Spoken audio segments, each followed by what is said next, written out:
안녕하세요. 화상관제 홍익표 변호사입니다. 예, 오늘 나온 판결입니다. 도산 회생 관련 판결에서 한번 같이 읽어보면서 한번 생각해보는 시간 한번 갖도록 하겠습니다. 법률신문에 난 건데요. 손해배상 항소심 계속 중 회생계획 인가 결정 났다면 소유이익이 없다. 그래서 소송은 각하해야 된다. 7천억 원대 투자 사기 혐의로 징역 12년이 확정돼 복역 중인 이철 전 밸류 인베스트 코리아 약자로 VIK라고 합니다. VIK 대표에게 피해를 입은 일부 투자자들이 VIK 측을 상대로 손해배상 소송을 냈지만 1심과 달리 항소심에서는 패소했다. 항소심은 재판 과정에서 회생계획 인가 결정이 이루어진 VIK에 대한 소송은 더 이상 소유이익이 없다며 각하했다. 서울고법 민사 12-2부는 이 VIK, 밸류 인베스트 코리아는 이번 정부 하에서 들어와서 여러 가지 어떤 스캔들에 휩싸인 그 회사였죠. 투자 회사였죠. 펀드. 서울고법 민사 12-2 재판장이 이제 권순영, 이승한, 윤종구 부장판사입니다. 세 분 다 아마 부장판사 거예요.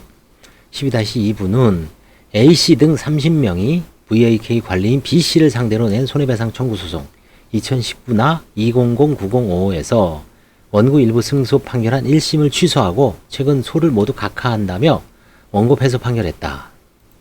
A씨 등은 2017년 6월 불법 투자 피해를 입었다며 VIK를 상대로 손해배상 청구 소송을 내 2019년 1월 일부 승소했다. 이에 VIK는 항소했고 항소심이 진행되던 2020년 4월 회생 절차를 신청. 그쵸? 일단 1심은 정당했죠. 손해배상이 인정했습니다. 2019년 1월까지는 회생과 관련이 없는 거였죠. 근데 VIK가 항소하면서 항소심이 진행되던 2020년 4월 회생 절차를 신청, 넉 달 뒤 회생 절차 개시 결정을 받고 B씨를 관리인으로 선임했다. 이후 B씨는 회생 절차에서 A씨 등이 1심 판결에서 인용받은 전액 또는 일부를 회생 채권으로 기재하고 채권장 목록을 작성 제출했다. 이때 만약에 A씨 등이 나는 이것만 더 많이 받을 게 있다라고 만약에 했으면은 그 항소심에 있는 거를 채권조사 확정 재판으로 변경을 한 다음에 회생채권 재판 확정으로 변경한 다음에 그 소송을 관리인을 수개를 시켜서 계속 끌고 갔어야 됩니다. 그리고 그러면 이제 회생 인가 계획이 좀 뭐 더딜 수도 있고, 근데 그걸 안 한 거예요. 그냥 관리인은 좋다. 내가 1심에서 진 거를 전부 전액 또는 일부는 이제 뭐 자기네가 봐서 불합리한 거는 회생채권으로 이제 일부 축소해서 기재하고 이제 채권장 목록에 작성한 거죠. 근데 이제 피해자 A씨 등은 이때 별도로 회생채권 신고를 하지 않았죠. 별도로 회생채권 신고를 하거나 아니면 회생채권 조사기관에도 이의를 제기하거나 추한 신고를 하지 않았어요. 가만히 있었어요. 그 소송 항소심만 믿고 있었나요? 재판부는 회생계획 인가 결정이 있는 때는 회생계획이나 채무자회생법 규정에 의해 인정된 권리를 제외하고는 채무자는 모든 회생채권에 관해 책임을 면한다며 회생계획 인가 결정이 이루어지면 회생 절차 중에 신고하지 않거나 회생채권장 목록에 기재되지 않은 권리는 실권하게 되고, 이게 무서운 얘기입니다. 회생채권에서는 실권효가 있습니다.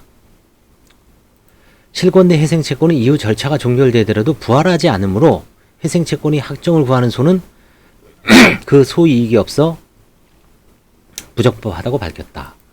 서울고법은 이제 이 서울고법 결론은 뭐냐면 회생계획에 따라 강제집행만 집행하면 되지 왜 항소심 소송을 하느냐 이거예요. 이어 A씨 등이 주장하는 채권들은 회생 절차 개시 전 원인으로 생긴 회생채권에 해당하죠. B씨가 A씨 등에 대한 채권자 목록을 작성해 회생법원에 제출함으로써 관리인이죠. B씨가, A씨는 이제 피해자들이고 회생채권 신고로 간주됐다며 A씨 등은 피해자 등은 관리인 B씨가 신고한 채권자 목록 기재에 이의가 없어 별도로 회생채권 신고를 안 했고 이의를 했어야죠. 회생채권 조사기관에 적법한 이의제기도 하지 않아. 회생채권 조사기관에 적법한 이의제기도 하지 않아 신고 간주된 내용대로 확정돼 기재된 회생채권액을 초과하는 A씨 등이 각 채권 일부 또는 전부는 모두 실권했다. 그쵸. 회생 절차 내에서만 다툴 수가 있습니다. 다만 기존에 있었던 그 손해배상 항소심의 민사소송을 이용하란 얘기지 거기서만 믿고 있으면 안 돼요. 거기서 그냥 손해배상 소송으로 계속 나갔을 거예요. 그럼 실권되죠.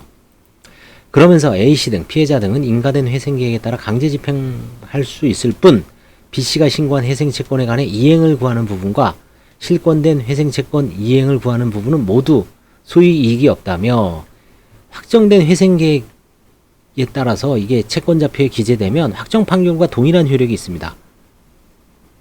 권리 이제 불가증력이죠. 불가증이요. 다만 강제 집행도 할 수가 있어요. 확정 판결과 동일한 효력이 있어서 뭐 기판력은 없지만 집행력은 있습니다. 근데 이거를 별도로 이행을 구하고 이런 소송은 할 수가 없어요. 회생 원리에 반합니다. 파산도 마찬가지죠. 결국 이 사건 소는 모두 부적법하다. 적법하지 않아요. 부적법하니까 각하시켜야죠. 끝입니다. 그렇죠? 이게 이 판결을 읽은 이유는 파산하고 회생하고 동일한 원리입니다. 앞으로 이제 계속 뭐 대법원 판례도 하고 이거는 아직 대법원 판례는 아니지만 오늘 나온 요즘 최근에 시사성 있는 VIK 이철 전 대표가 운영한 밸류 인베스트 코리아의 어떤 그 피해자들이 제기한 소송과 손해배상 소송과 법인에 대한 소송과 그 법인이 이제 지금 현재 회생 중이죠. 어떻게 뭐 인가됐는지 몰라도 인가됐겠죠. 그러니까 이제 이렇게 실권이 돼서 그 소송과의 관계, 채권, 회생 채권은 어떤 방법으로 행사해야 돼야 되는지, 파산 채권도 똑같습니다. 원리는 똑같습니다. 도산 절차 내에서만 다퉈야 됩니다. 도산 절차 내에서 채권이 확정돼야 됩니다. 그래서 채권 시부인 제도가 있습니다. 파산하고 법인 회생에서는 채권 시부인 제도가 있습니다. 채권 조사 절차를 거칩니다. 거기서 이의가 있으면 채권 조사 확정 재판을 해야 됩니다. 그 다음에 거기서 기존의 민사소송을 벌이면 그 민사소송을 조사 확정 재판으로 소를 청구 취지를 변경해서 끌고 나가야 됩니다. 이 네 가지 기본 원리가 모두 같기 때문에 이런 판례를 읽을 때 이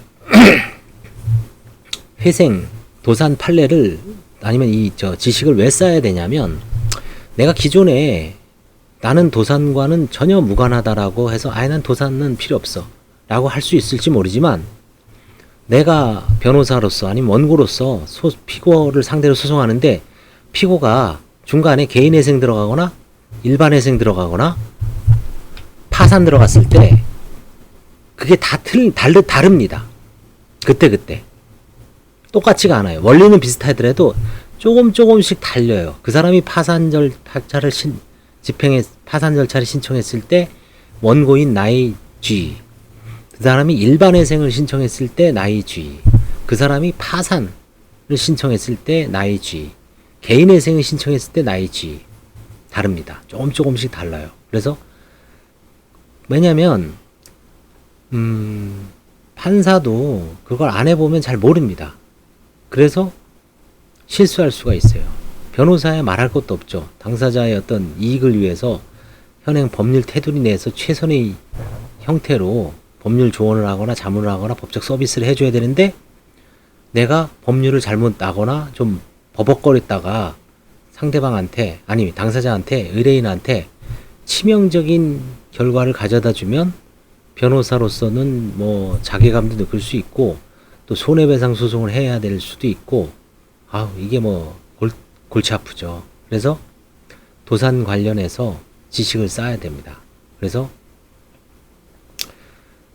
이제 다음에 한번 우리 전대기 부장님 책을 한번 저도 이제 그 책은 아직 안 읽어봤는데 한번 이제 벼르고 있습니다. 그래서 그거를 한번 그건 이제 한 권으로 돼 있어요. 단일본으로 도산법 전체적으로 뭐 다 다루겠죠. 개인 파산 2권인가요? 1권인가? 하여튼 되게 두꺼운데 한 1000페이지 넘을 거예요. 그 책을 한번 스캔을 떠갖고 한번 쭉 중앙법원 책은 이제 뭐 거의 다 읽었죠. 한번 쭉 읽었습니다. 뭐 재미도 없죠. 그렇죠? 바이블이긴 하지만 일단 재미가 별로 없어요. 그렇죠? 꼭 참조는 해야 되지만 그래서 우리 전대규 부장님 판사는 어떻게 책을 썼는지도 한번 나중에 공부하겠습니다. 옆길로 샜지만 하여튼 오늘 이 판결 손해배상 항소심 계속 중 회생계획 인가 결정 났다면 소익이 없다. 소송 각하. 이만 마치겠습니다. 감사합니다.